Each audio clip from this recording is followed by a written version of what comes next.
I guess you should care about it a little bit, but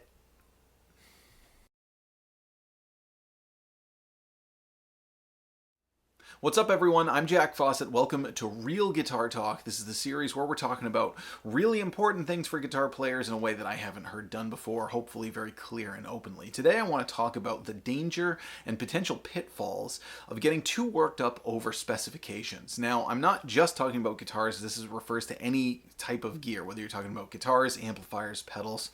And the idea is kind of an evolution of two other Real Guitar Talk videos that I've done. One was my number one rule for getting good tone, which is using your ears and not your expectations. And the other was things that guitar snobs get wrong, things that they get worked up about that they think are important that, in all reality really aren't that important. And it got me thinking more about guitar specifications. Now, guitar specifications are things that we tend to rely on to guide us towards what type of gear that we're going to like, that we're going to connect with, particularly in this day and age where more than ever people are doing their shopping online without the opportunity to try something in a store first, which is a drastic change from the way that things used to be. Now is a great time to tell you that you can support my channel by shopping through the affiliate links below. Anything that you buy through those links, support my channel, no additional cost to you. Moving right along.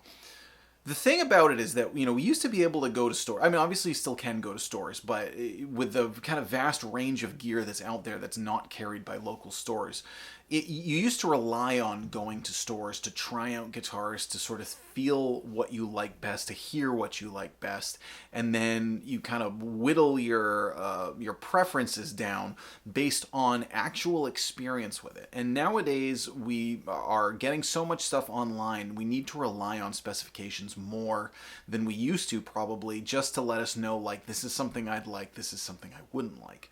But that can be dangerous also. And I'll tell you why. First, I want to focus on the first rule that I mentioned, which was for getting good tone, which is use your ears and not your expectations. And the idea of that rule is basically that, like, you need to actually use your ears and exist in reality and not dial in your amp or your guitar or your pedal the way you think it should sound good. You need to actually listen and dial in how it will really sound good. Now, the way that applies to specs is the fact that they really should be just guidelines and not steadfast rules, because anytime I found a specification that I was like, yes, this is what I like best, I found an exception to that rule. I found something else that fit outside of it that I liked equally as much. Here's a great example that I think a lot of people will be able to relate to is neck shape. I tend to like thicker necks. I tend to like big baseball bat necks. This is something that players get worked up a lot about. What type of neck you prefer obviously doesn't have any bearing on whether or not you're a good player or have a better opinion than someone else. It's just, whatever's comfortable. Some people like thinner necks, some people like thicker necks. I happen to like thicker necks. However, at least two of my favorite guitars have thinner necks. And I wouldn't change them, is the interesting thing. It's not like I think about those guitars and I think, oh, geez, well, this is, I love this guitar, but I wish the neck were thicker. It's really not like that. It's kind of like, no, this guitar is what it is, and I love it and I connect with it, even if it's not exactly kind of what I might like. And an interesting parallel in this is the rise of online dating.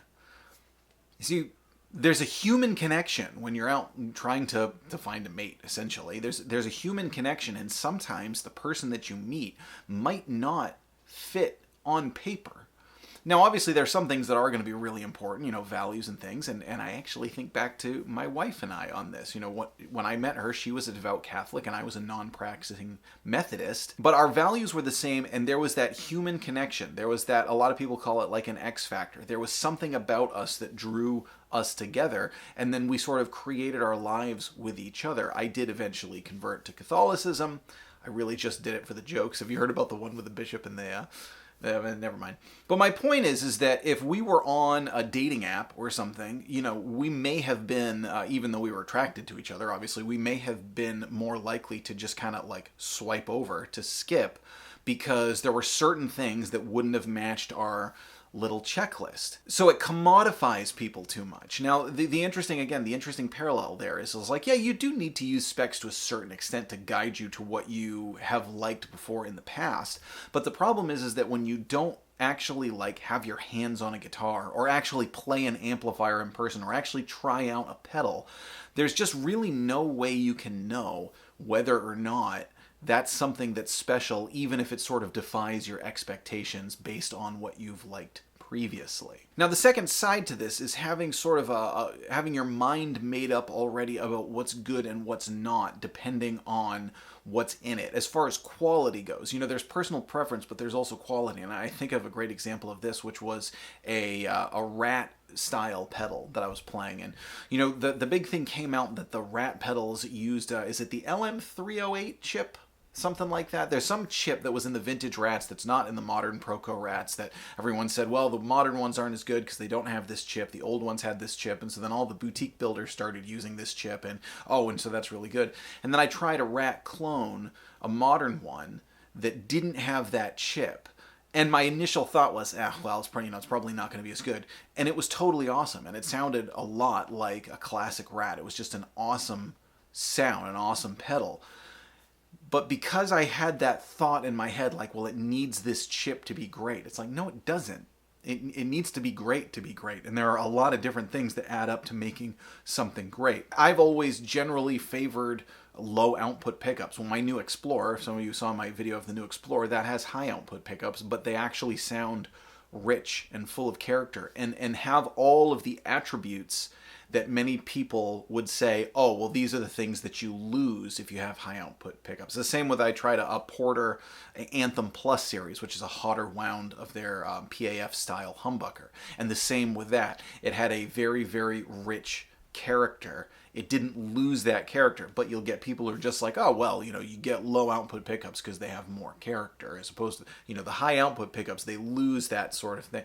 And it's like, again, you can use these things sometimes as guides. You know, that might be true a lot of the time, but it's not always true. And that's the problem. So if we get too locked on believing these things, then it's going to lead us astray and make us miss out on really cool gear that we otherwise might have loved just because we have these preconceived notions over what's good, what's not good, what do I like, what do I not like.